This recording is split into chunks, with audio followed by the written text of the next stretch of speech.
Ana, te toca primero. Adelante. Bueno, muchas gracias, Martín, y gracias a todos por venir. Me va a pasar inglés para la presentación. Pero bueno, antes de eso, el trabajo que voy a presentar hoy es sumamente reciente, es la primera vez que lo estamos presentando y son resultados preliminares, entonces cualquier comentario es más que bienvenido y nos sería muy útil en esta etapa. Well, the name now is a bit long, so their comments are also welcome in this respect, but it's called Enrooted Corporate Culture, the long-run impact of exposure to multinationals on local trade policy and political identity. So the effect of exposure to multinational companies on domestic behaviors remains largely unexplored. In this paper, we're gonna go over different research questions that we believe have not really been studied. The first one is, do previous experience with multinational companies shape attitudes towards openness? For instance, if you had a positive experience in the past with a multinational company, can that affect how people in the domestic economy view trade, international trade, and openness? Why is this important? Well, from an economic perspective, this means that there's a potential externality of previous experiences with FDI on future investments in a country. We're also going to study if being employed by a multinational company can lead to some sort of disengagement with the domestic market and domestic politics.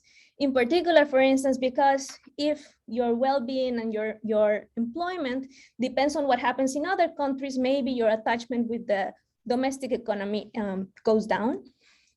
And then finally, if these effects are present, we're going to ask how persistent they can be, and in particular, whether they can be passed on across generations.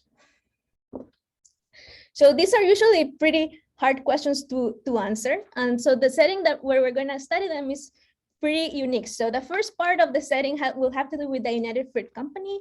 I hope that most people in the audience have heard about this company before.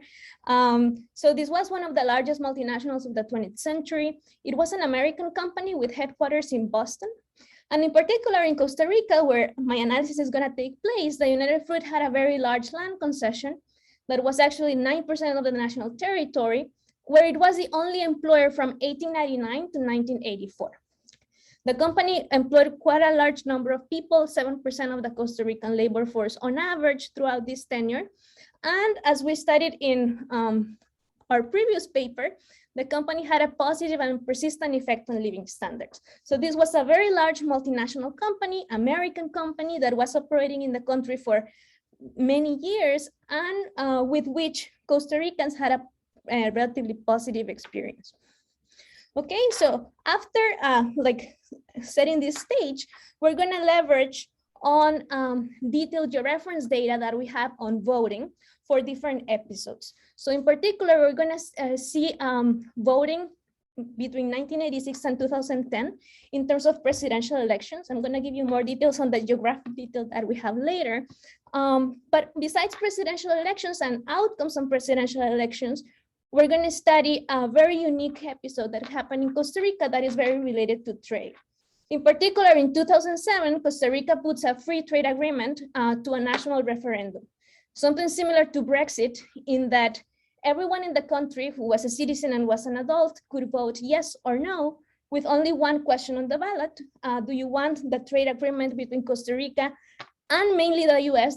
Central America was also included as part of the agreement, but tariffs with Central America were already zero for Costa Rica.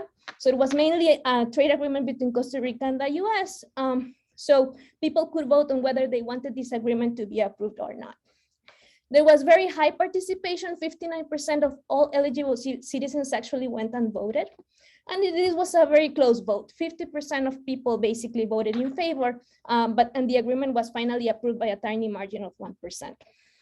So what we want to ask is, do voters who were exposed to the United Fruit, meaning they either were born and kids of workers or were employed by the company, do they behave differently in elections, both for president and in the free trade agreements referendum? We're also going to ask if they vote less, related to this idea of disengagement, and if this persists across cohorts. So how about their kids and grandkids? So just to take a step back and fix ideas on what the origins of this corporate culture, so to say, could be, UFC workers relied critically on Costa Rica's relationship with US. And as we mentioned, they had a positive experience. So these two elements might lead to a more favorable view with respect to openness to US. So this could affect how they're voting in the referendum. Also, the UFC operated in Costa Rica for 85 years under American control. And so does this shape the political identity and kind of the political affiliation of people who work for the company? Meaning, are they more or less liberal, for instance, than people who were not exposed to the company? Also, the UFC would pay workers and provide local amenities in the region. So basically, the well-being of people within the United Fruit while it was operating depended heavily on what was happening to the company in particular. And we see in the data that workers' compensation would vary with international shocks, but not with domestic shocks. And so, for instance, we see like the United Fruit Company's workers' compensation is fluctuating if there's during the Great Depression of the US or during the World Wars, but it's not moving with local GDP. Unlike compensation in the rest of the country for people who are employed domestically. So we want to ask if this independence of well-being and sort of domestic reality can lead to political disengagement or abstentionism. Meaning if your compensation, if your sort of well-being depends on what is happening abroad and not on what's happening domestically, maybe you're not, your civic engagement is less. You don't have that many incentives to get involved with local politics. And finally, as the UFC exited in 1984, we can ask how persistent are the effects of the United Fruit Company, of exposure to the United Fruit across time. Okay, so the empirical strategy that we're going to use is to identify the effect of the United Fruit Company's exposure using a geographic regression discontinuity design. We're going to leverage on the fact that we identify a segment of the concessions border that was redrawn. We also collected census data by census block for several years of the company's tenure that is going to allow us to have controls that are going to be important for the regressions. Also, we're going to identify people who were born at the United Fruit and then follow them and their descendants across time. So how can we do that? We know the place of birth and the date of birth of everyone. We also know where them and their parents voted every 4 years since 1953. In Costa Rica, how voting works is, I imagine many Latin American countries is the same. Depending on where you live, you're assigned to a school, and that's your voting center. And so we know to which school people were assigned. So at least we have a pretty good notion of the neighborhood where they were living every 4 years. And we have data on family networks, so we can link people across time. This is going to allow us to estimate the causal effect of the company comparing voting patterns along the border and across time. So now just to talk a little bit about voting patterns. So what is the data that we have on voting? So yes, in Costa Rica, voting happens like you're assigned to a school depending on where you live. This is your voting center in some sense.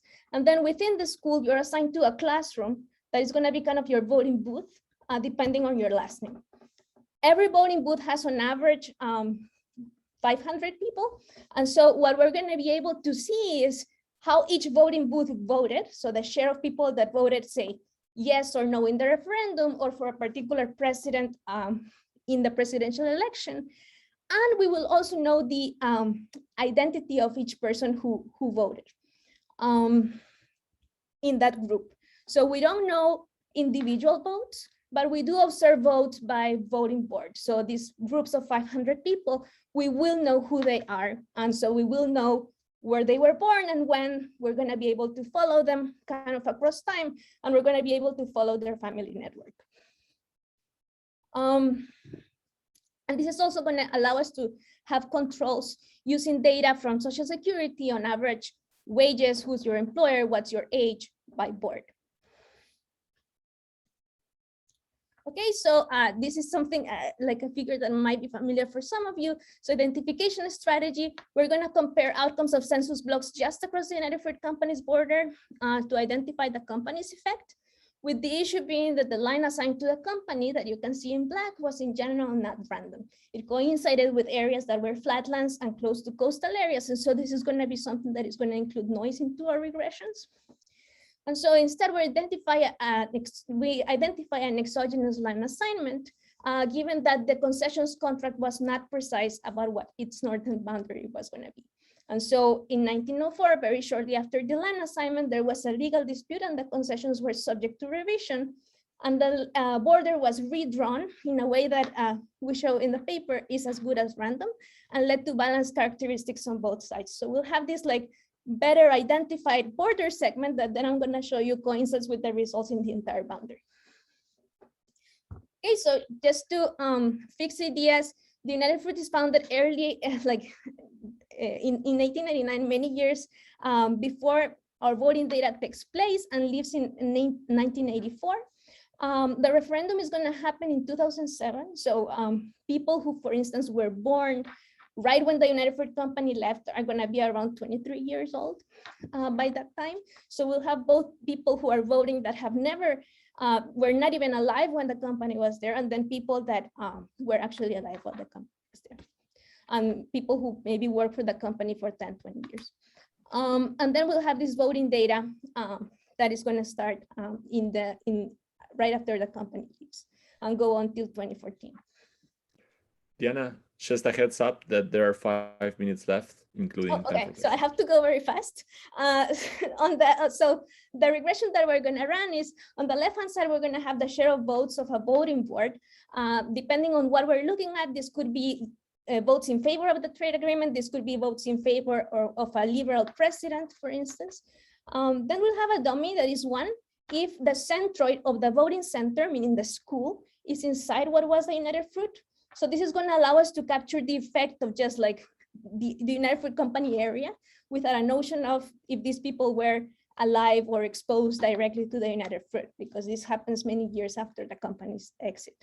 So, but then we're going to have this variable that is the share of people at a voting board who were either born inside the United Fruit Company when the company was operating, or descendants of UFC-born individuals. So this is going to allow us to have 2 measures. Delta, that is just like this coefficient here that captures the difference between voters raised within the United Fruit or kids of people who were raised within the United Fruit and people who weren't. And this interaction term that captures the effect for non-migrant voters raised within the United Fruit. We're going to have this standard polynomial with plenty of controls with geographic characteristics, individual average characteristics at a board, and neighborhood characteristics. And yeah, well, here I had T everywhere. In the case of the referendum, this would be only 1 year. So what we find is that the probability of voting in favor of the free trade agreement is larger for people that were, especially for people who were either directly exposed to the United Fruit or are kids of people who were directly exposed to the United Fruit. The effect of just being inside the United Fruit Company area is significant, but it's not as large, like not nearly as large compared to these other ones. If we look at the mean here, these coefficients are actually quite large. And the interaction term also plays a role. So it's non-migrants, people who were raised at the United Fruit and stay at the United Fruit react even more to this like pro-trade behavior. People inside the United Fruit and who were kind of directly exposed to the United Fruit are also more likely to vote in favor of a liberal president, meaning a president that is pro-trade and pro-market. And this means probability of voting at all. So like participation or civic engagement is less for people that were exposed to the United Fruit, kind of in line with this idea that, yeah, if you were directly exposed, then maybe for many generations or for most of your life, your well-being did not depend on the local situation. So you were not that engaged with local politics. Well, we could do this at the entire boundary. The effect is quite flat. And then something else we do is a time varying effect by cohort, where we interact our outcomes of interest with the age at the voting year. So for instance, for the 2007 referendum vote, we see that the effect is much larger and significant for people who were at least 12 years old when the United Fruit Company left. So they actually saw and maybe were like conscious while the United Fruit Company was operating. If you were born before the UFC exited, but you were like a small kid, the effect starts being smaller. It actually is not different from zero. And if you were born like after the United Fruit Company left, while the point estimate is still like positive, we see that it is no longer significant. So the effect does seem to disappear relatively fast across cohorts. And this is including all the controls that I showed you before. So just to conclude, the exposure to foreign firms seems to have long-run implications on attitudes towards openness and globalization. So for instance, a previous positive experience with an American multinational company could lead to higher probability of voting in favor of openness. This impact goes along with a change in political views and decreased civic engagement. So it increases the probability of voting for a liberal presidential candidate. And we see that directly exposed people have been more likely to abstain from participating in national elections as well. And that these effects are strongest for cohorts exposed to the company for longer time periods. Thank you.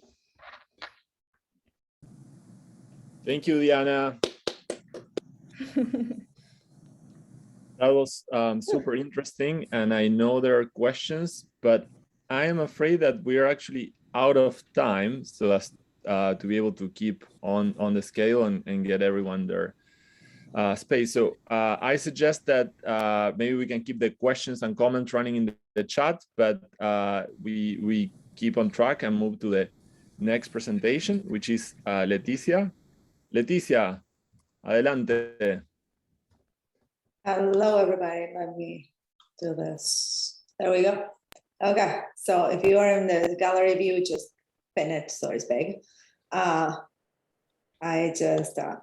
Okay, so I'm happy. Thanks for the invitation. I'm presenting some joint work with Noel Maurer, who's here in the background.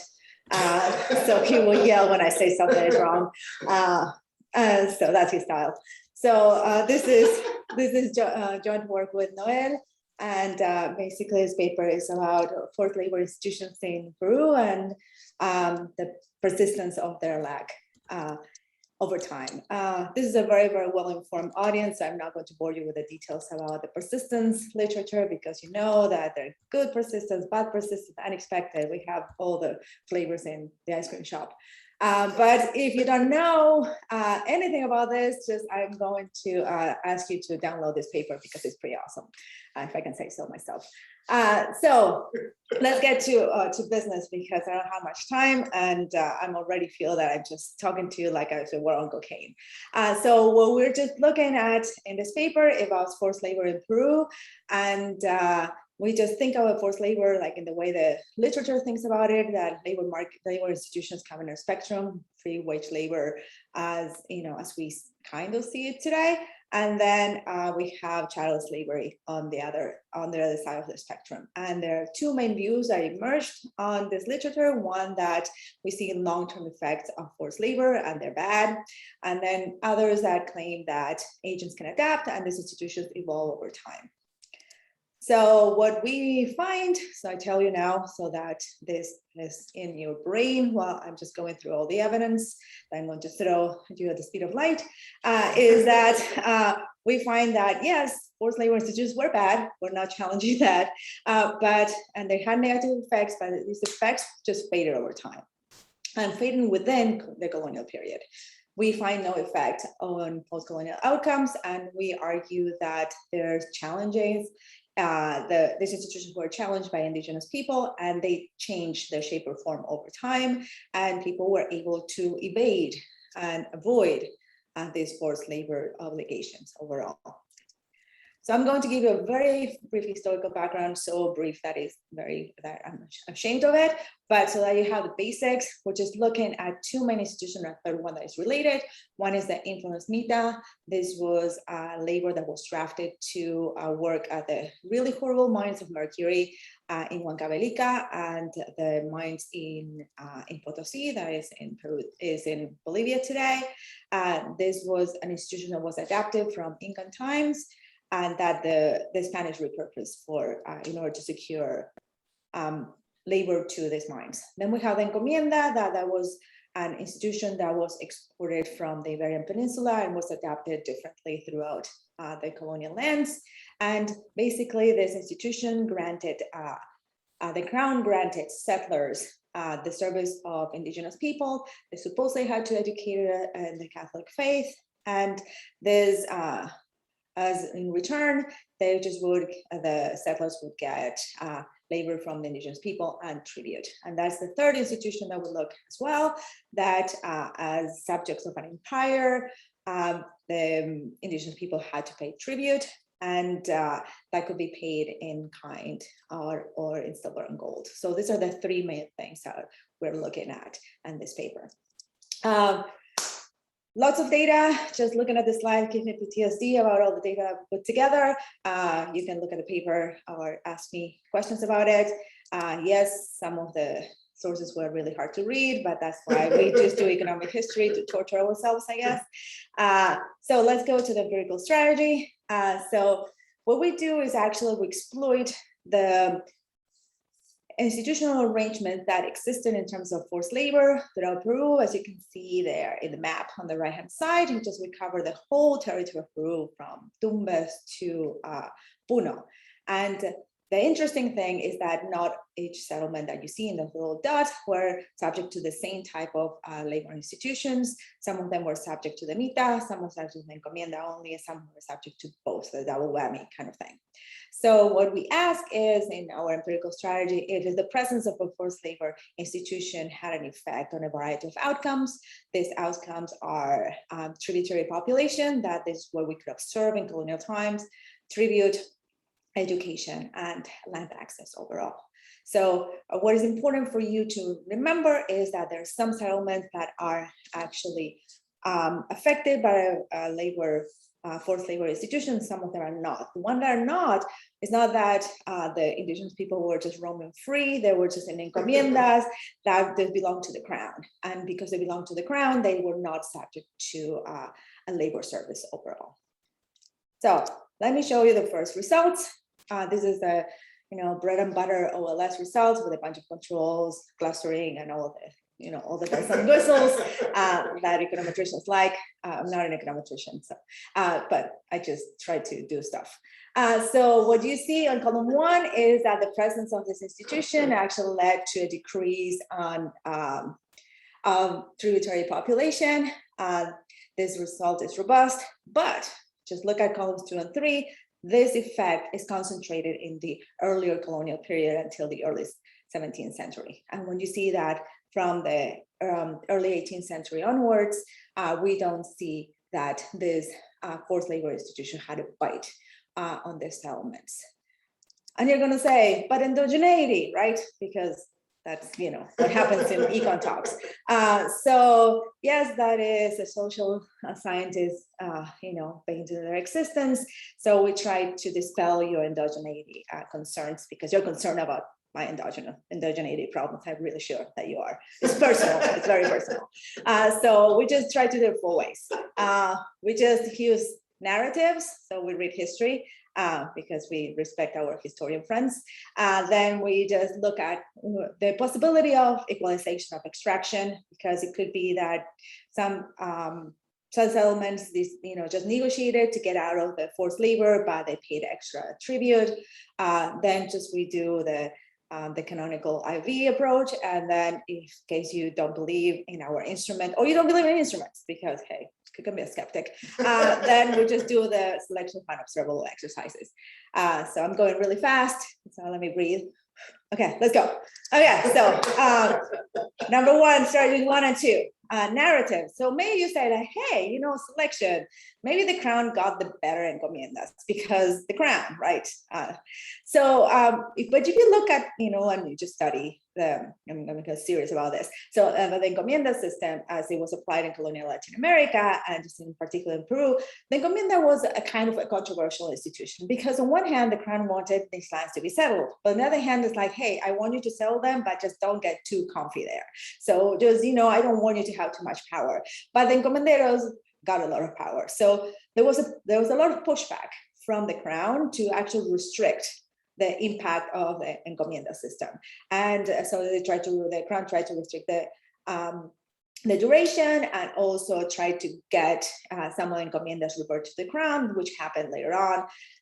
So in that sense, we don't see some systematic allocation that the crown just got the better encomiendas. And actually just, you know, if you know anything about Peruvian history, many of you actually do, you know that that Pizarro is not known to actually have really small encomienda. He had like the largest ones and with access to like huge resources. So from the narrative perspective, we don't see that. But from it could be just that there's a trade-off. You just don't send people to the mita, you know, but you just pay more tribute. And we have seen from some narratives that this happened in some settlements. But when we test that in terms of you know, data, we don't see any difference in terms of the tribute per capita that settlements paid that were subject to forced labor coercion to the ones that were not, that were accepted from it. So we don't see any differences. And we cut it and slice in different ways, and we don't see anything like that. The third one, our favorite thing, instrumental variable approach. I'm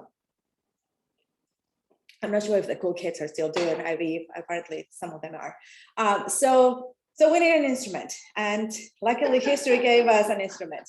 So the crown in 1533, inspired or by the threat of the Catholic Church that denounced the mistreatment of indigenous people, decided that all the settlements, all the encomiendas around a buffer zone of around 5 miles or so of the cabeceras were just the main seats of the different regions in within colonial Latin America. All those settlements had to be exempted from encomiendas, from private encomiendas. So there was this buffer zone. Whether that happened or not, many of you know about colonial Latin America and my favorite phrase of all times, obedezco pero no cumplo, I obey but I don't comply.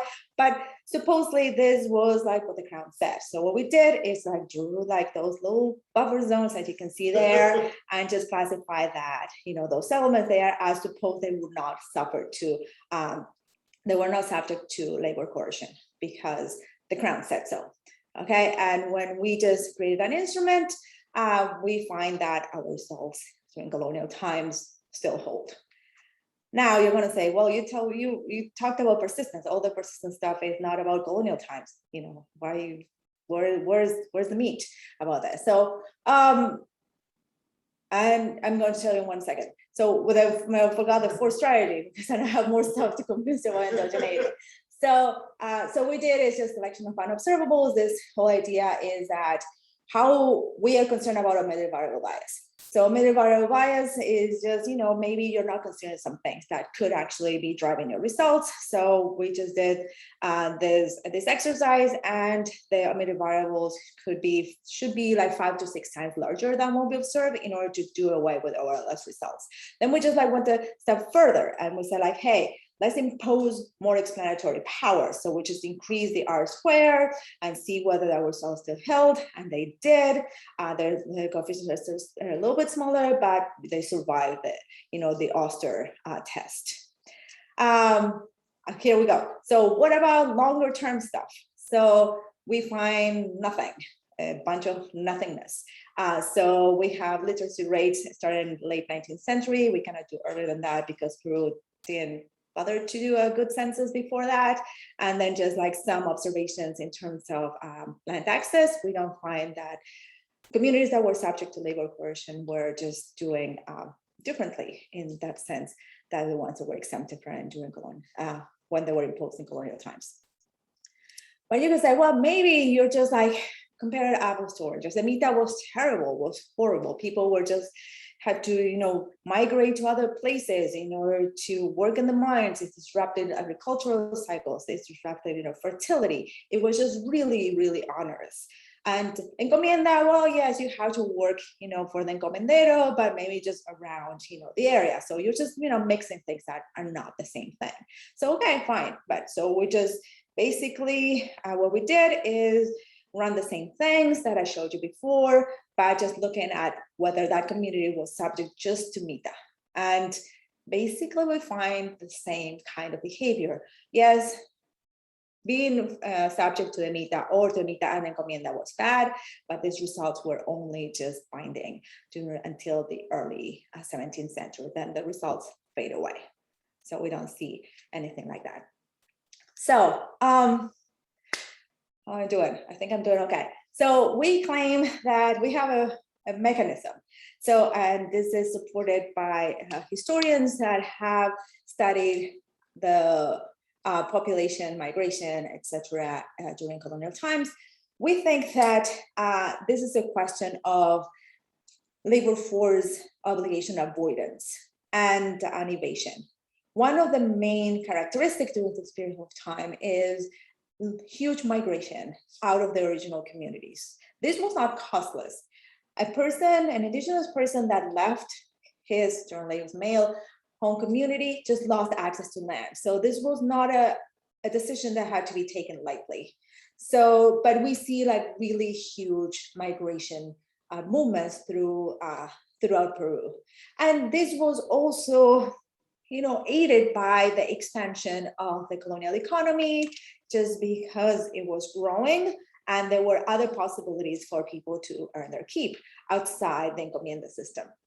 So what we find is that the kind of the reach of the forced labor institutions in Peru were just like started decreasing over time. There was depopulation, there were outside options. People could actually move some other place and just earn their keep in other ways. There were other creative stories, like for example, there was in one province that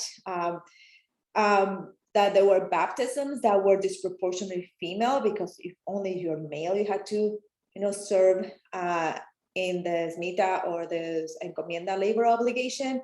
And so parents were baptizing their kids as female in order to avoid labor force obligations.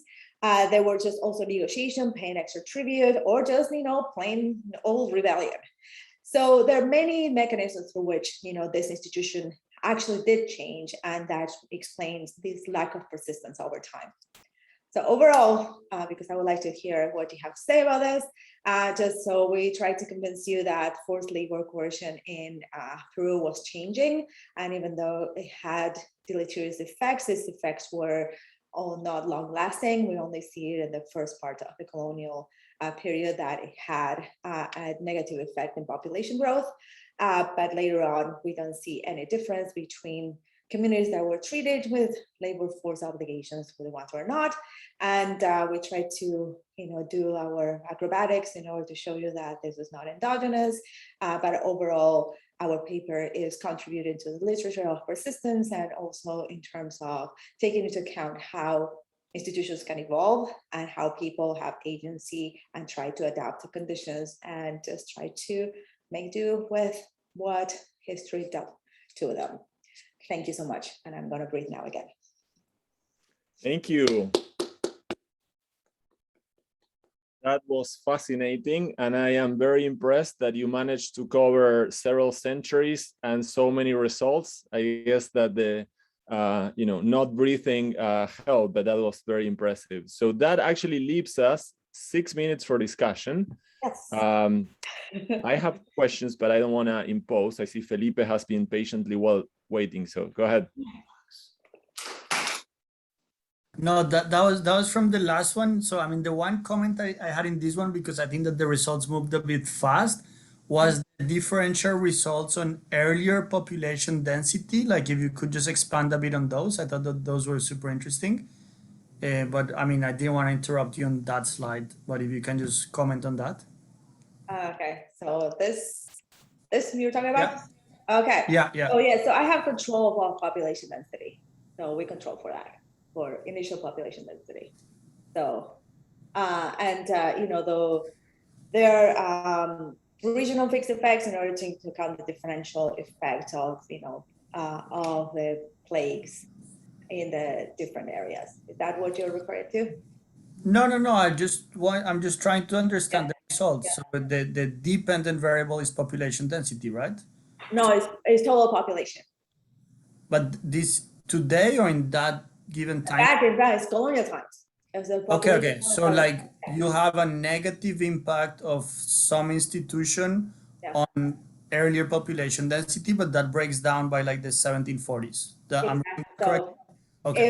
if a community was subject to mita or encomienda, so that we know then until the 1640s, they saw a much greater decrease in population. Okay, got it. Thanks. No problem. So I had a question related to these results, and then a not so related one. So this is fascinating, and you're like condensing a whole lot of history in this analysis. I was just wondering, so you showed, you know, that there are like, well, I don't want to call it short run, but you know, there's significant results early on and then they vanish. I was wondering, like, how much, what's the frequency of the data you have that you are condensing in these regressions? Do you have several observations for each of these periods? Does this, like what I'm wondering is if you can show us like the coefficient estimates over time to see more precisely when this breaks down, and you know, what's the time pattern before. So, but I don't know how, if you have multiple observations for each of these two historical periods, and then what's the next one? Can you condense it in sort of like a whole time series of estimated effects? So that's a great question. So each of these observations was like months in the finding them.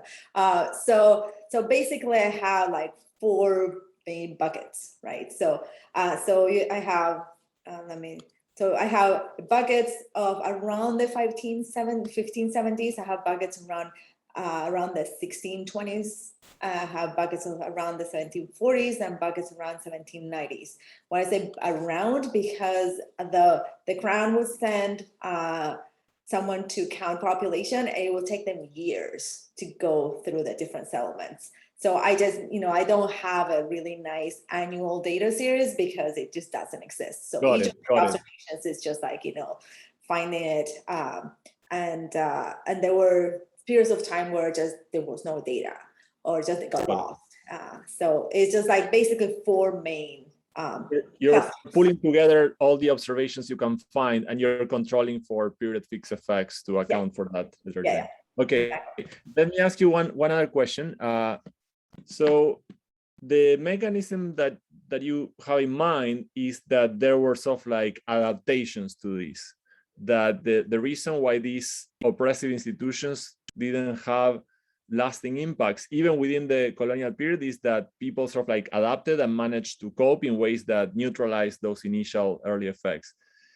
Something that I find interesting and surprising there is that one of those mechanisms is migration, and in particular I would think out migration, but that would sort of like show up in the outcome, I would guess, or is that not the case? Because, well, now I'm confusing whether No, that's a great question. It's just I went really fast. So this is tributary population. In order to actually be subject to tribute, you have to be originario. So you have to actually, you know, be from that community. Once you move out, then you're not subject to tribute. The crown didn't like that and tried to actually tax the forasteros, the outsiders, but it just never managed to do it.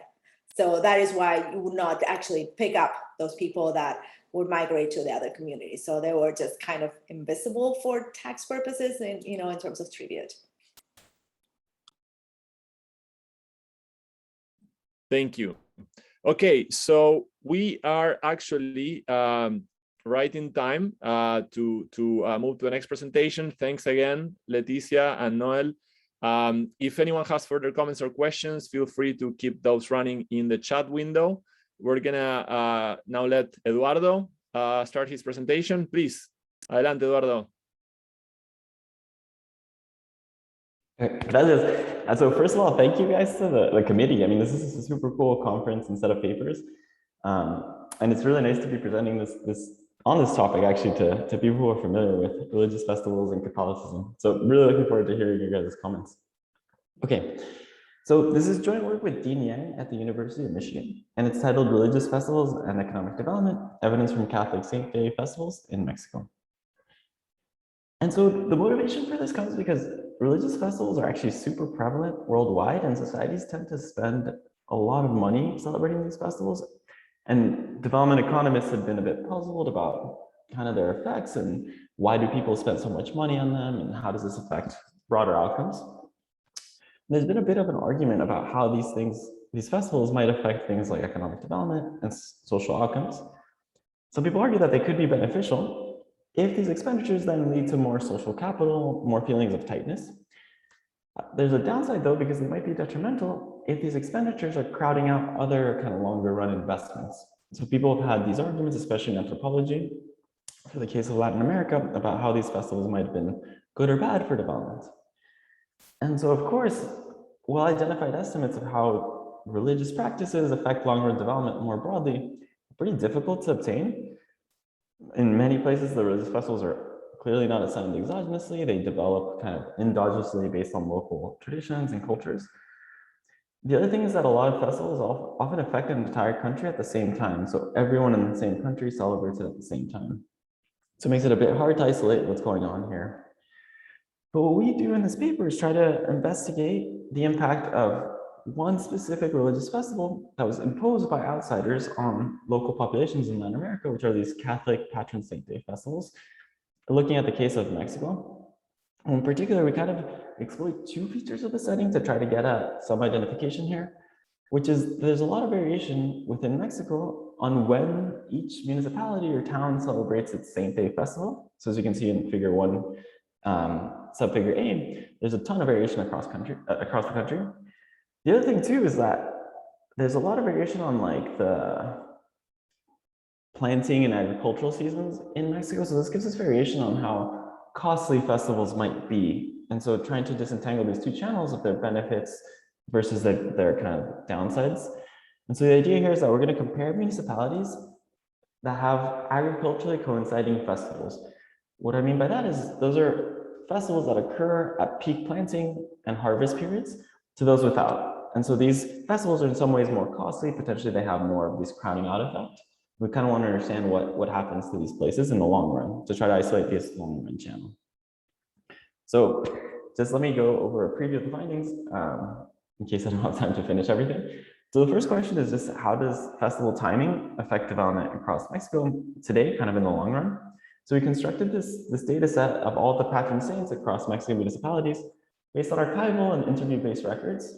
And we find that these agriculturally coinciding festivals are associated with less development, so worse development outcomes.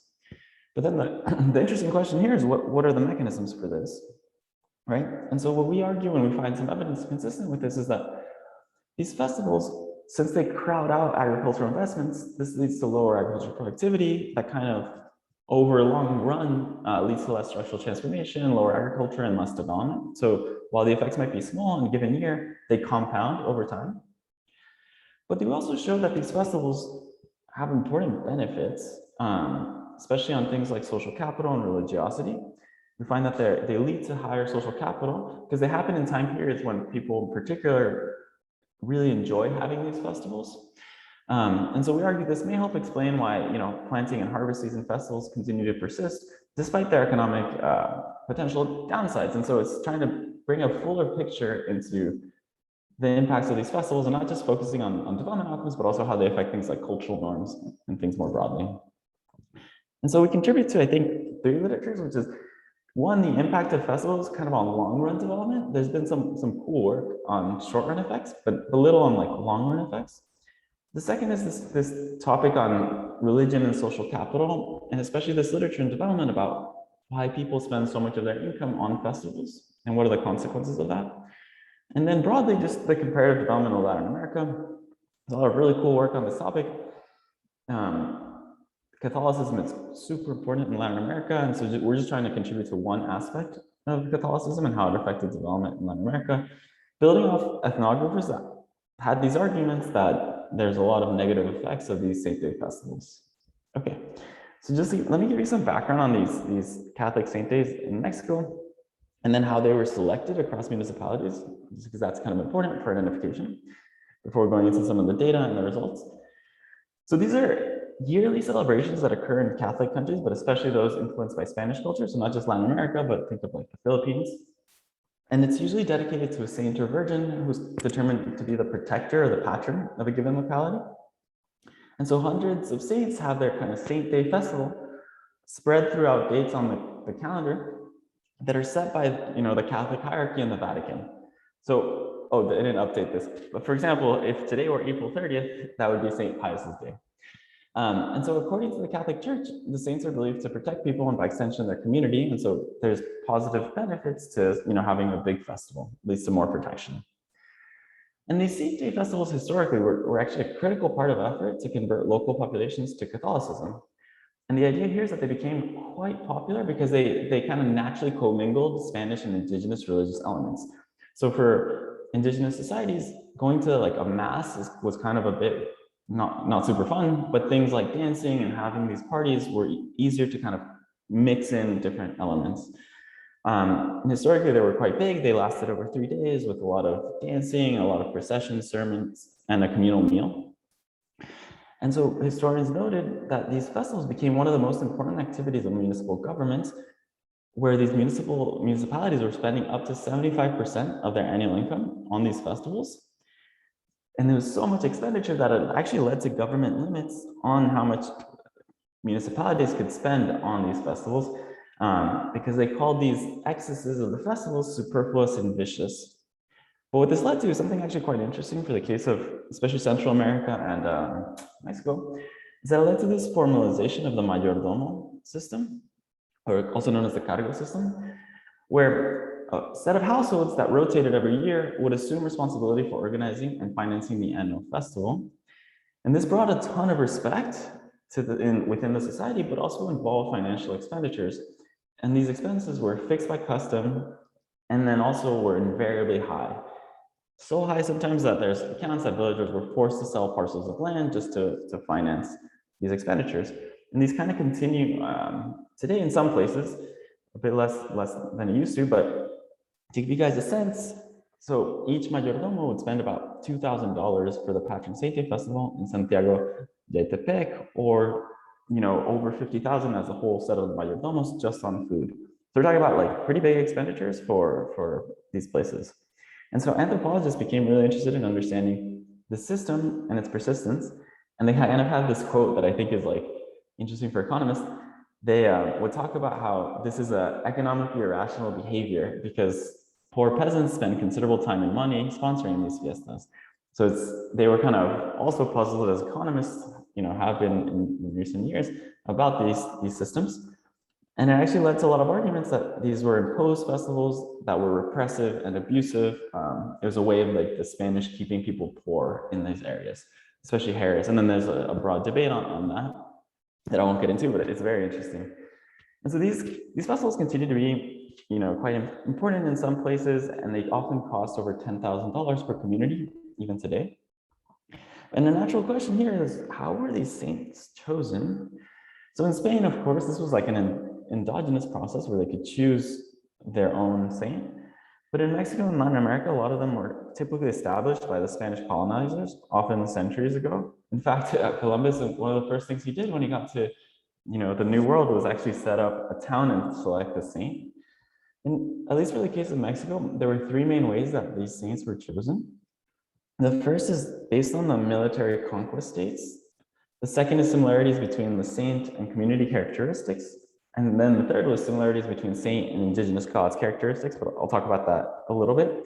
So actually one of the most common ways to set a saint was assigned following military victories that prompted the choice of the first patron saint. So, you know, if you conquered a town on a given day, then you would just choose the saint that was associated with that day. Or if the battle was particularly like involved a lot of bravery, you would choose a saint related to that.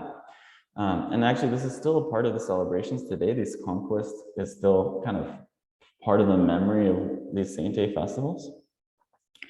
Alternatively, though, saints were often chosen based on similarities to indigenous gods. So, for example, if they had an indigenous god that had, you know, characteristics of thrift, they would choose a saint associated with that.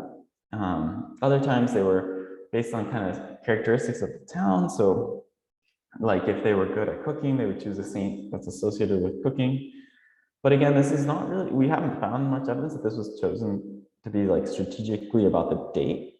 And in fact, there's some cases where the saints were chosen as close as random as possible. There's some oral histories that suggest that the saint names were physically pulled out of a bowl because they wanted the saints to choose them instead of them choosing the saint. So we don't have, you know, this information, but oral accounts suggest that it was pretty random.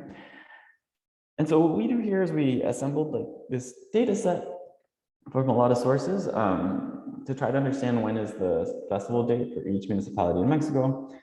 A lot of it came from this Encyclopedia of Municipalities in Mexico, but we supplemented it with direct phone calls to municipality governments or online searches, just to try to get as full a picture as possible. And we primarily focused on New Spain, the New Spain region of Mexico.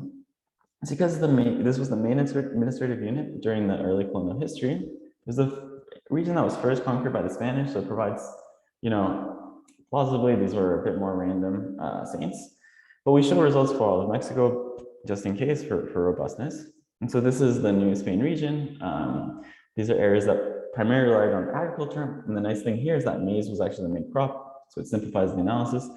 They're more compact, denser populations compared to the rest of the country, which also makes it more plausible maybe that these festivals have impacts. And so here's a map of Saint Days across New Spain, Mexico. As you can see, they're not like spatially correlated, which is an interesting aspect of this. They kind of vary a lot across municipalities in the month. And then we use these FAO data to try to determine the optimal planting and harvest time for maize to start off, because it's the most important crop, you know, historically for Mexico. And so the FAO has data on when is the optimal maize planting time, how long is the growth cycle, and therefore when is the optimal harvest time. And so we combine this data to construct measures of how much the timing of these things, the festivals and the agricultural seasons, overlaps to define, you know, these coinciding festivals. Okay, and so what we do is simple. We just compare, you know, development outcomes in places that have agriculturally coinciding festivals, which we define as having the festival occur either 0 to 30 days before planting or 0 to 30 days after harvest.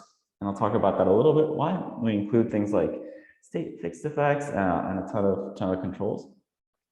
The idea though that we had here conceptually is just, it comes from anthropologists, but they talked about how if the festivals happen at bad times for agriculture, this was kind of not great for development. We focus on planting and harvest months because they're periods that actually have high return investment opportunities that could be crowded out. So in the planting period, this is a bit easier. Households can invest in inputs, fertilizer and seeds, and labor to planting activities. So these are high return but time sensitive investment opportunities. During the harvest period, similarly, households can invest, especially historically, on storing crops, so delaying sale until prices are higher, and also invest in labor time. So labor is quite important during harvest. That's a very time sensitive and high return investment. And so the idea here is that these festival expenditures in these two time periods are more likely to crowd out these investments when households are liquidity constrained, which, you know, we think that they are in these areas. And so just to like summarize the mechanism here that we have in mind is that these festivals lead to small decreases in agricultural productivity because they crowd out investments in this period, slowing down the structural transformation of the economy, which leads to lower economic development. And so I'll show you evidence on each of these kind of findings here. But of course, the natural question here is like, what, you know, is this really endogenous or exogenous? And so the assumption that we have to make here is that whether a municipality's Saint Day festival coincides with these periods or not is independent of other features that might affect economic development. So one thing to point out is that we're not making the assumption that festival dates were totally exogenous. What we're relying on is that the timing of the festival and the timing of the agricultural seasons together give us exogenous variation. You still might be quite concerned though, which is that these festivals may have been strategically chosen to avoid these time periods, especially in some places and not others. So there's like strategic selection.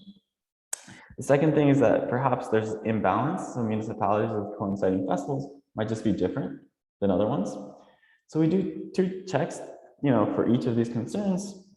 And we show first, we examine whether it's more or less likely for festivals to coincide with planting and harvest months compared to other months.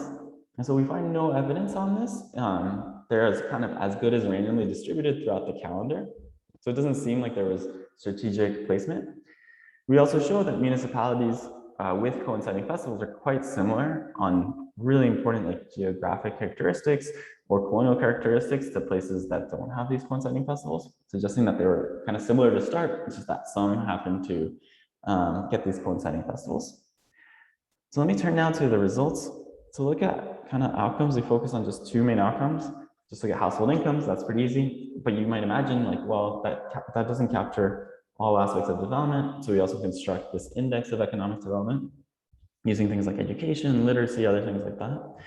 And so we find that having festivals coincide with these time periods is associated with lower household income today. And the results are robust, including a bunch of different controls and Conley standard errors here, which is, it's a kind of a neat setting because here we're not so worried about spatial autocorrelation, just because it doesn't seem like these festivals are really spatially correlated. We also see that they have lower development outcomes as measured by this index, and we can just kind of break it up by the index components. And broadly, you see the effects are negative on these outcomes. It seems to be mostly in things like education and employment, less so asset ownership today. But it's just giving you a sense that these effects are kind of broad-based effects. Let me just skip this for a little bit. We, just for robustness, we do a few things. We show results for all of Mexico and find similar findings. We do a randomization inference exercise where we assign placebo festivals and show that our effects are actually way more negative than all these other placebo festivals. And then we look. This gets up 5 minutes. Cool. Including time for questions. Okay. Let me speed up then to just do this quickly. So here's kind of the mechanism we had in mind. We show that these festivals are associated with lower maize yield today, so lower agricultural productivity, and they tend to have a higher share of people in agriculture and lower share in services. So we take this as some evidence that even today, these festivals have affected productivity and structural transformation, perhaps consistent with the idea that this is why these festivals continue to have negative effects. Again, it's like the idea here is that they have small effects each year, but over 300 years, these effects kind of compound. We also show that the effects seem to have come up sometime between 1650 and 1900 when we look at things like population density to proxy for economic development. But then we were wondering, what are the positive aspects of these festivals, right? It's very easy to think that people are economically irrational without trying to understand what else is going on here. And I think economists, when they see this, are like, well, why don't they just change their festivals? Which is kind of akin to being like, why don't we change Christmas? It's hard to do. So we think that there must be some sort of other benefits here. And so we asked this specifically, how does it affect things like religiosity, social capital, and equity? And we find that these festivals are associated with more religiosity. They care more about religion in their life and have positive views on religion. They're more tightly knit communities. They have more social capital in some ways. And they're also more equal societies because these festivals also have the benefit of serving as a redistributive mechanism in these societies. And so this is what anthropologists had really highlighted as the positive benefits of festivals. Even if they occur in bad times, in some ways, they tend to have better impacts for social capital. And so the idea here is that they might be bad for development, but it also leads to the higher social capital and religion, and this is why these things might continue to persist. It's kind of this multiple equilibrium model of religious signaling. People care about religion, and so they don't change it. We go into a bit more detail in the paper, but just trying to understand kind of why things that seem irrational tend to persist. And so, yeah, just to conclude, we look at these Catholic Saint Day festivals in Mexico, find that they lead to worse development outcomes, but they have important benefits on things like social capital and equity. And providing some insights into this development debate about the timing of policies. So something that's really interesting in many Catholic countries is actually it varies by country. In a lot of places called aguinaldo, where there's this idea of withholding and paying a 13th salary in December is particularly useful because people have these expenditures coming up with Christmas. Just thinking about policies like that could be part of kind of what we're contributing to here. And so thank you. Looking forward to any comments, either by email or just now. Thank you so much, Eduardo. Thank you. Okay, questions, comments?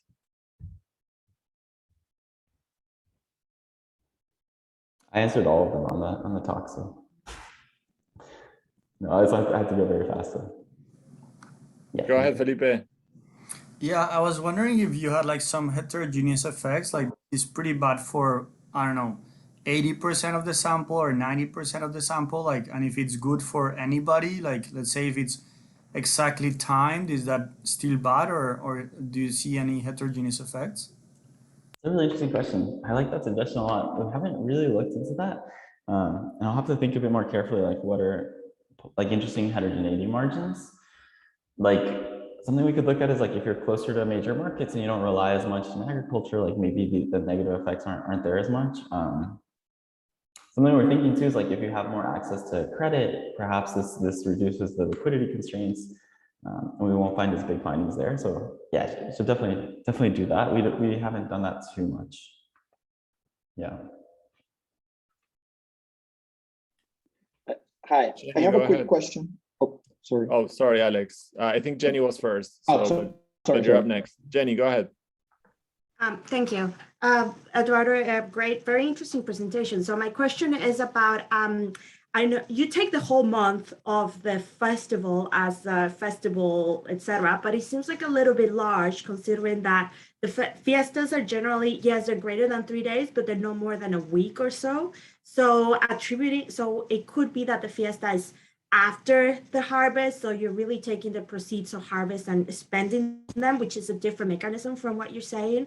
So have you tried different windows, or just really, narrow it down to fiestas that are, longer fiestas versus shorter fiestas? Because I'm just worried that taking the whole month, it's a little bit too generous to the party. And the other one is so there are fiestas that have a fixed date and there are fiestas that have a rotating date. So maybe one thing you could exploit is fiestas that randomly happen before the harvest, or, within the month and randomly happen after. So that could help you tease out a little bit. I just seems a little bit coarse. Yeah, no, totally. So we don't really look at those moving festivals like Easter or something like that. But I agree that could be another interesting source of variation to think about. But because we were more interested in kind of long run effects that compound, and that would give us like kind of short run effects. So that would be really interesting. Yeah, no, so in the paper, I went over this pretty quickly. We checked different time windows, and the results are kind of, consistent if you move the time window like 15 days shorter or after. So we kind of use 30 because it's a natural benchmark. Like if this festival happens anytime in the 30 days before planting, there might be crowding out. So let's be a bit conservative, but we can look at shorter windows and find similar, like the results get more and more negative the closer you get to planting and harvest. I think we like a big window because there could be measurement error exactly when the planting is and things like that. Households can kind of choose when to make these decisions, but no, I totally take your point, and we look into that a little bit in the paper. So no, totally agree. Alex, if we can make it very quick, please go ahead. Otherwise, go ahead. We might need to ask Eduardo to reply on the chat window. Sounds good. Okay, perfect. Yeah, just super quick. I mean, I was thinking that perhaps in regions that have suffered more migration, these traditions sometimes have kind of lost, right? And maybe you can interact to see some of the heterogeneous effect that Felipe was thinking. Just really we can talk more. Thank you.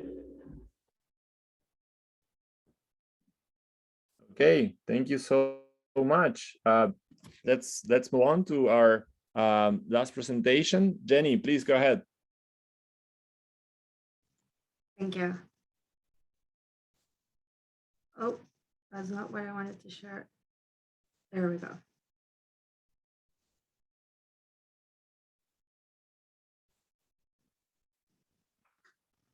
Okay, thank you all for being here, and I look forward to your questions. I'm going to try to keep on time. We have like 15 minutes, right? There's 17.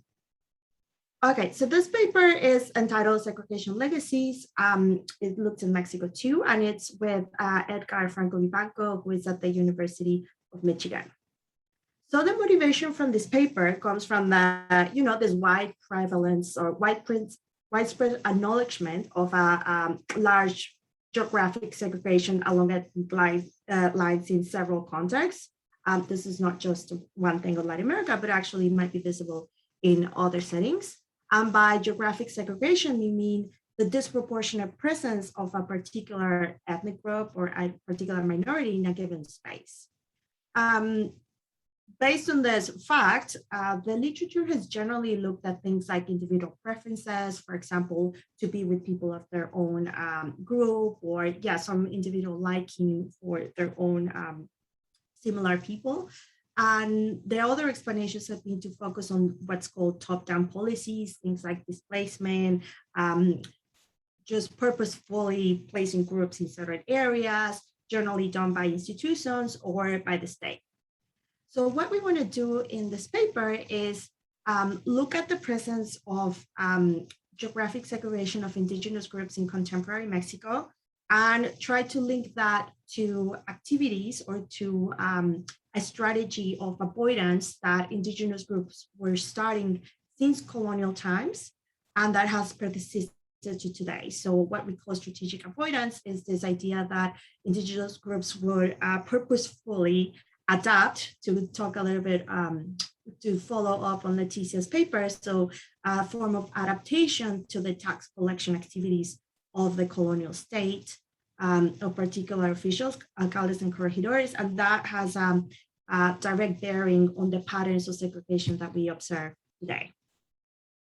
Now, this idea, so to give you a hint of what the ethnic segregation looks in Mexico, so largely the ethnic composition of Mexico is a mestizo country, but still has a largish indigenous minority, around 50% of the population in 2010, and is clearly geographically segregated. There's no presence of indigenous minorities in more than 50% of all localities.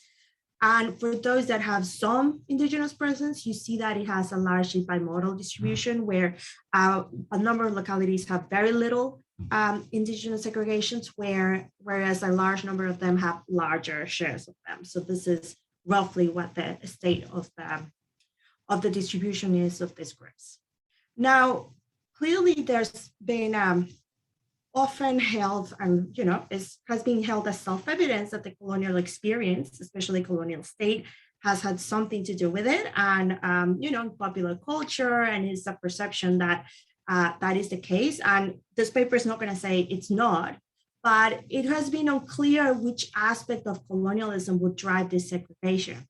On the one hand, we've seen papers such as those like Felipe, the role of missionaries, or Maria Baldinger, which shows that, missionary Catholic missions were actually, have long-term positive welfare effects. Whereas we see the papers more like Leticia's, where, the forced labor institution actually had this negative impact. So teasing out which aspect of colonialism might drive the segregation is important. And what we try to do here is also not solely say that is the whole colonial experience, but provide some quantitative and cost estimates of what they are and how large they are, and try to trace the mechanisms that had, that could link what happened in the colonial past with today, using regional, institutional, and behavioral measures. So how do we do this? So our hypothesis is that part of this segregation today responds to the presence of a particular type of colonial official that was called the alcalde or corregidor. However, it would be very difficult to simply just compare indigenous presence today in areas that, let's say, were closer to this official to areas that were farther. It could be that those areas that are closer, had different geography, had different institutions, a different culture, or any other disease environment or connectivity, tradability, etc. So what we're going to do in this paper is instead focus on former borders. So this is administrative divisions that existed in Mexico around the 1700s. These are not clearly the divisions that existed today. And we're going to look at the cabeceras, which were administrative capitals at the time, but that today do not longer exist, but that were the place where these officials resided. In total, there were 206 districts or jurisdictions around 1700. So all this will change closer to the 18th century. And each of these districts was ruled by a corregidor or alcalde that could be similar to the activities that a sheriff did. So it had tax collection abilities, and it also had judicial. So it was an enforcer of the law. And those two made it a very prone to abuse. So the headquarters for this official lay in the district capitals, and from there it would expect, do its tax collection activity around there. So one of the key assumptions we use in this paper is that the exposure to these officials varied with distance and varied linearly with it. The reason is that transportation or walking costs were the most important cost for enforcement of these taxes in the 16th to 18th century. You often had to travel through dirt roads, through mules. It was actually unsafe. So linear distance to these abilities could capture the frequency, some aspect of the ability to enforce tax collection in these settings. Now, just to give you a little bit of context of what these tax officials were, so they were generally portrayed as exploitative in the literature, although it has received less attention more generally than others, but they have very bad reputation because they were often tasked with activities they were often overcharging head taxes, or they would be diverting indigenous community funds for public goods, or they were in charge of leasing labor to haciendas mines that they were not supposed to do.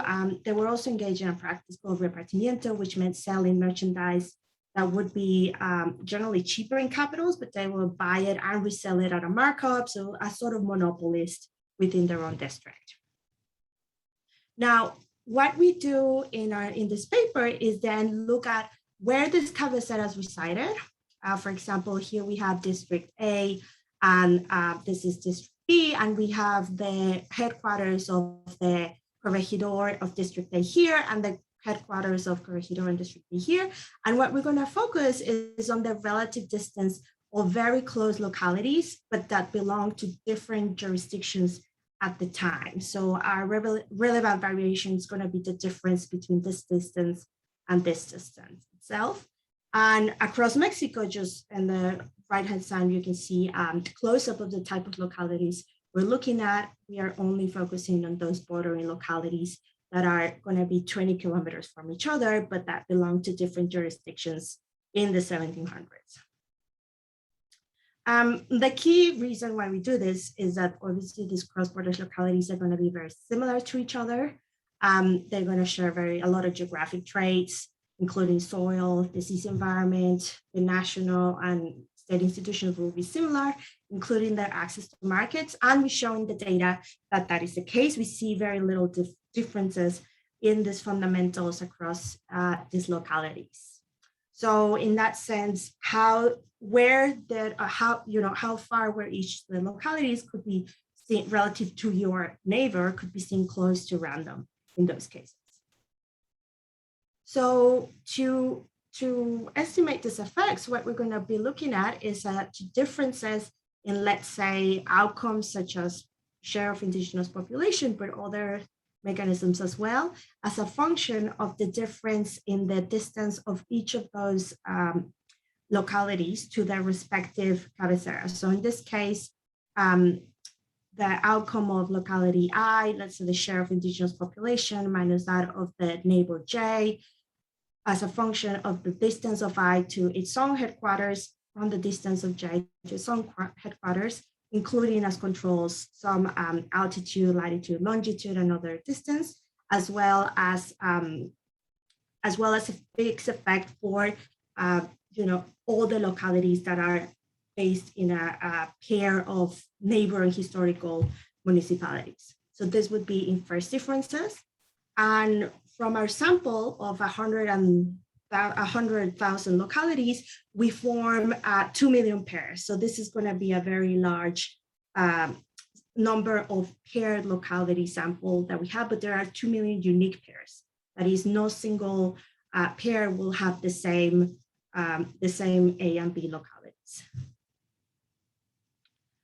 So one of our findings, well, our baseline findings, is that those localities that were relatively farther than their neighboring ones tended to have larger indigenous presence. In fact, a 10-kilometer increase in the relative distance would lead to an increase in the share of indigenous population of around 9.09 percentage points, but that's given the average, that's 6% of the mean. And that's much larger than the effect that the distance to the current municipality has, and much larger than the effect that it has from the current state capitals too. So this is a sizable effect, considering that state capitals and municipal capitals are today very important. But what we're saying here is that there's still some outsized influence of that of colonial headquarters in the indigenous share today. And here we include, different controls, just geography, distance to missions, distance to municipal capitals and state capitals in our specifications. Now, one interesting, challenge or question that this arises is whether this might be driven by something that happened more recently, or that this is driven by localities that happened post-colonial times or post-independence.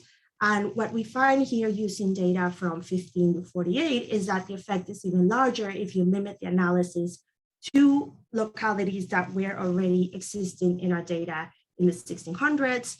And the effect is also much larger in places that that already existed by the 1800s. So what this suggests is that the effect is driven by these old localities, but that even in those places that didn't exist at the time, you still see an effect for post-independence new localities, which suggests that these areas might serve as a coordination device to, let's say, for new settlements or new indigenous populations to move to areas that were already, or the outgrowth of old settlements into this, of old indigenous settlements into nearby ones.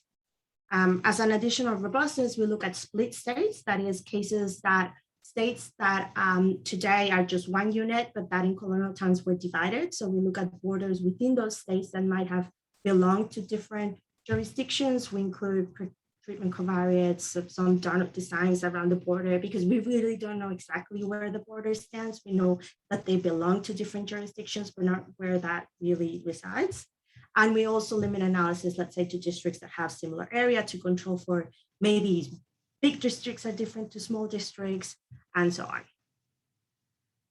Now, the question is, why would, why would this effect persist? Why would indigenous population locate themselves farther from tax collection officials? And what we have in mind is something very close to what LACEA was saying. This is like an adaptation strategy where people move to border areas, especially areas that are closer to other jurisdictions. And that is even stronger with communities that actually had a higher ability to contest or to rebel or to start judicial litigation. So we see that this pattern is exacerbated in areas where people would revolt more often. So, uprising against colonial rule was actually very frequent, and that explains a lot of what we see today in our pattern of segregation.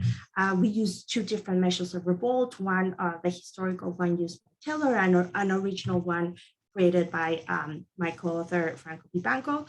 And what this tells us is that these patterns of segregations were more successful when the community was better able to act collectively. And we think that was helpful to reduce like to prevent defections, like to keep group cohesiveness and prevent defection, and that could, as a ways, be as a survival strategy in these places.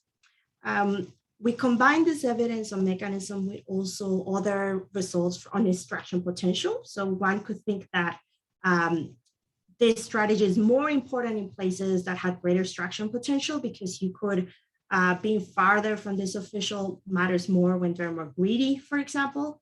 And we indeed see that in places that have higher prices, there's more sorting of this population along these borders. We see the same with missions, but in this case, the interpretation is different, because missions provided some competition to officials. So actually there's clustering of indigenous population there.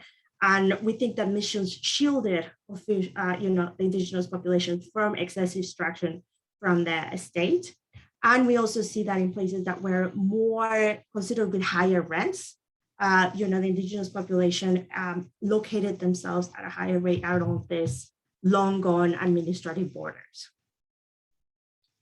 So what we, aside from this, one potential alternative explanation for our results is that, well, maybe this is driven by the Spanish locating the headquarters in places that had already, farther from the indigenous population, or the capitals don't want to be close to the Spanish don't want to mix with the indigenous, so they settle headquarters farther from that. But we know from historical accounts that that's not the case. So the initial cabeceras were placed exactly in the middle of where most indigenous population lived. If you think of the case of Tenochtitlan, that's exactly the capital of where the Aztec Empire was, and also in other settlements. So they established capitals. The image of putting the church on top of the pyramid means that the headquarters established where the center of life was, and that it's more this process of fleeing the Spanish rule what we are documenting. The headquarters were looking for the indigenous population, and the indigenous population was spreading itself outwards towards these borders or jurisdictional no man's land where they could be safer, or at least that's our interpretation. And from the data from Sellars and Alex Garcia, we also see that the capital, like distance to the capital, was lower in the 1570s and 1650s, the higher the tribute density you will get, which means that they were placing capitals closer to where the indigenous population lived. However, by the 1800s, we already see that at least there's some effect that the total number of indigenous pueblos, which was a legal figure used at the time, was already higher the farther you were from this colonial headquarters. So this will tell us two things. This is the last slide. So this will tell us two things: that this is that first, that there's no endogenous sorting placement of headquarters closer to them, and that by already 1800s, you already see a difference in divergence in this pattern of segregation. And we also rule out the possibility of this being driven by poverty. So yes, places farther from the cabecera are poorer, but if you hold poverty constant, you still see this effect among these populations. Okay, so just to recap, what we try to do here is to highlight the role of colonial tax officials and exploit the relative exposure of localities to these officials in colonial times. And what we find is essentially a process of sorting of indigenous communities along borders that no longer exist today and don't have the same meaning they had today, but that still exist. And their persistence can be stronger if this were better organized, better able to rebel, and better able to place judicial claims.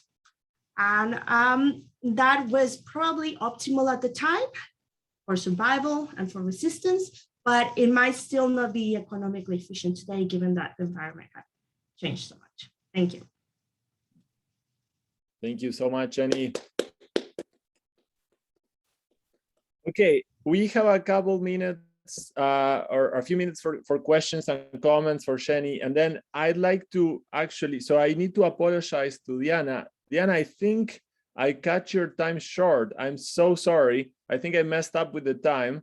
My kid's school called when we were starting and said, anyway, my kid has a fever. And so I think my head kind of like stopped working. And I'm pretty sure I cut you short, or maybe LACEA, I don't know. I don't know how you got to finish with 5 minutes less, but we gave you no time for questions. So I propose we have a section for comments and discussion of Jenny's paper, and then we go back to Diana's. I'm so sorry, Diana. I'm really sorry.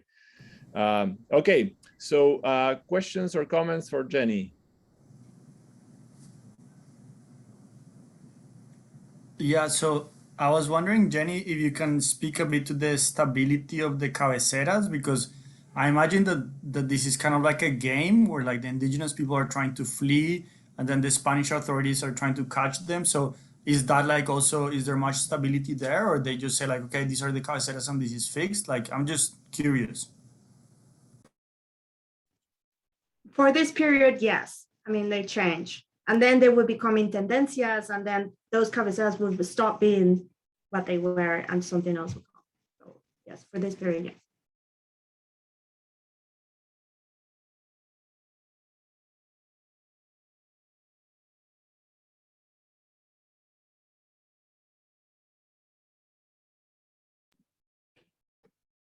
Any other comments or questions?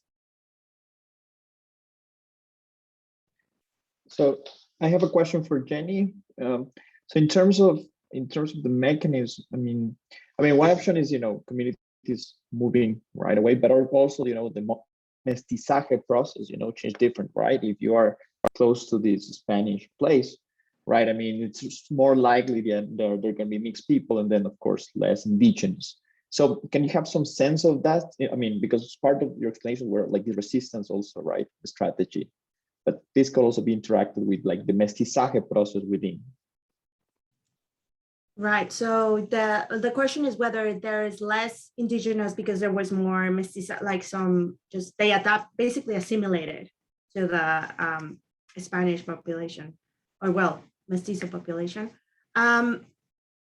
Yeah, I mean, being closer, that's one of the mechanisms why you end up probably with less indigenous share. The question is, why don't, that's probably one of the reasons that's one explaining why you see less indigenous share closer to these cabeceras. But but why does it stop just 20 kilometers? Why doesn't mestizaje keep going? What we think is that there's some, this jump at the border has some meaningful, means more than just,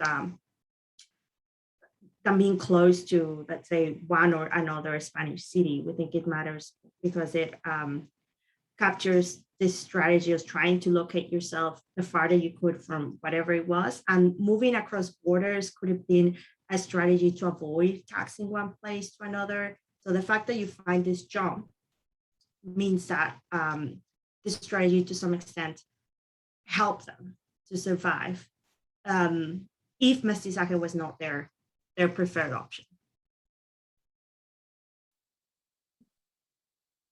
Thank you. Thank you, Jenny, again, for your very interesting presentation. If that's okay, I reopen the floor for questions and comments for Diana. Again, I'm so sorry. I actually had a comment, so let me start with that. So you have these really neat source of change for you that you use for identification in this paper and also in your previous one,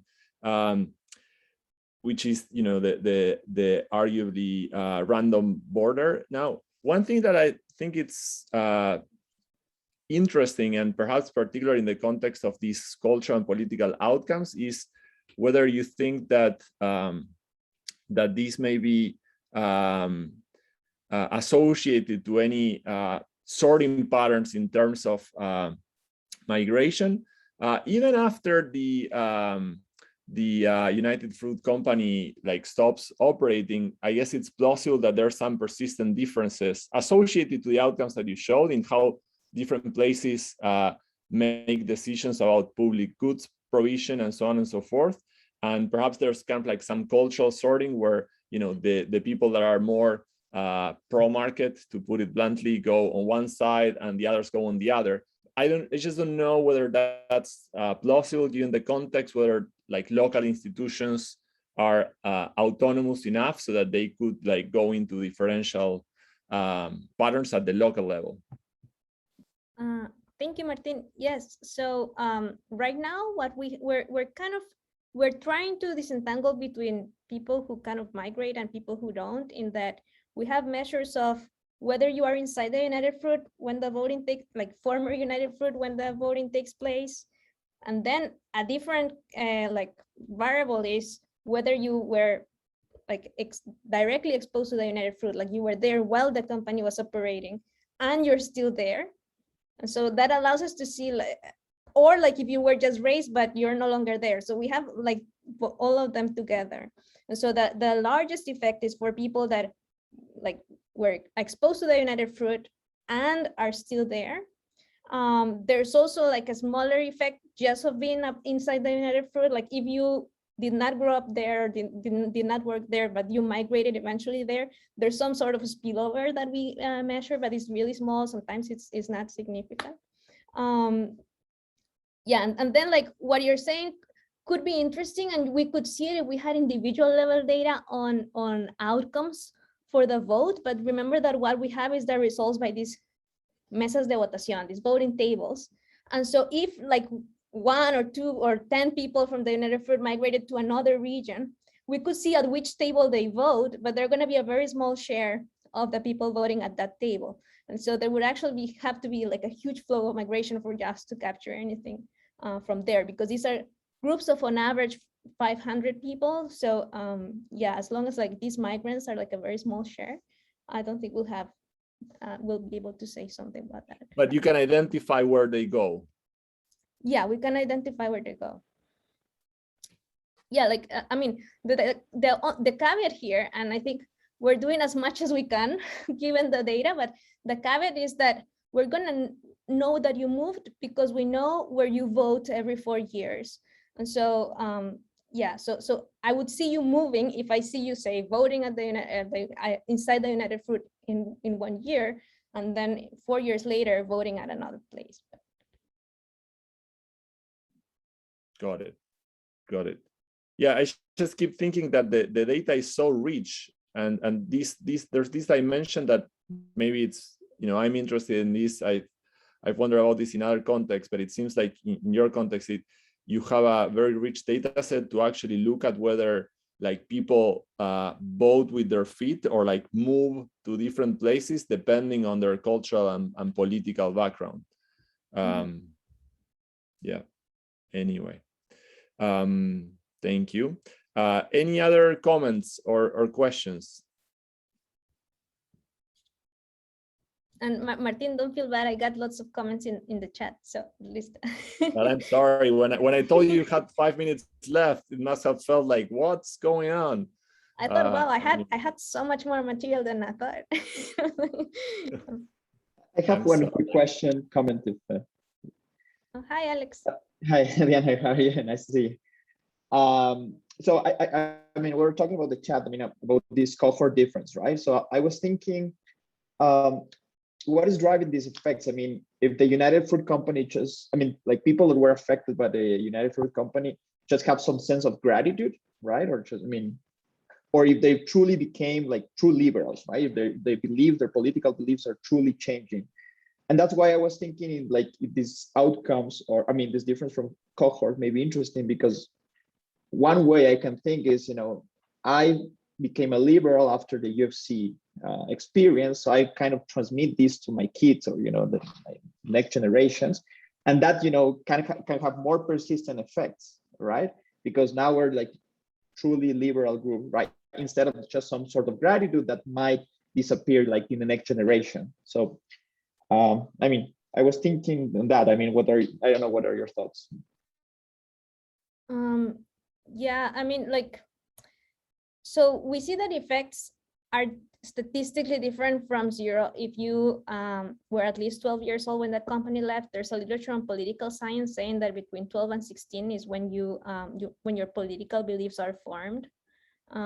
So that sort of aligns with that, but also like it's kind of a monotonous effect. So it could be just like you were exposed for a longer period of your life to the united fruit. So we cannot really say something about that. Yeah, like I would have to think more about if we can disentangle between these two notions of, say, gratitude versus true beliefs. Yeah. Yeah. I mean, yeah, we do have some heterogeneity within the United Fruit in terms of like how well people were doing or how much the company was investing in amenities. The problem with that is that it's gonna be correlated with many other things. So we cannot really exploit that gradient that much either. So yeah, I think, yeah. So even if it's like, I understand this may be kind of like all endogenous or you know, hard to disentangle, but it seems interesting that you know, people form judgments on the economic environment based on their own experience. So it's kind of like, well, you're sort of like emphasizing that the implications of the United Fruit Company for development are gonna influence how people think about certain things. But if there's heterogeneity within and outside, like I was wondering, like perhaps people that are doing better or worse in their like income or perhaps educational levels and so on and so forth will, I mean, maybe it's an interaction term, I don't know. I see that this is kind of like a completely endogenous dimension here, but it might be interesting to explore. Yeah, something that Eduardo was telling me on the side that I think has potential is like looking at world banana prices, like an endogenous element that determines how well the company is doing. And I do see a correlation between workers' compensation and how well the company is doing, and seeing both like how well, like this heterogeneity between how well the company was doing while you were at the company, but also like how well the company was doing when you were in this crucial period of determining your political beliefs could also be useful.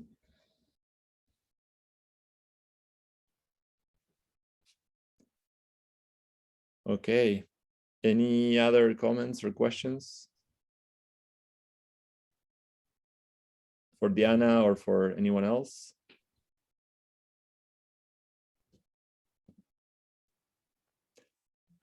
Okay, well, thank you so much. It was really fantastic to learn about the work you're doing. This was super interesting.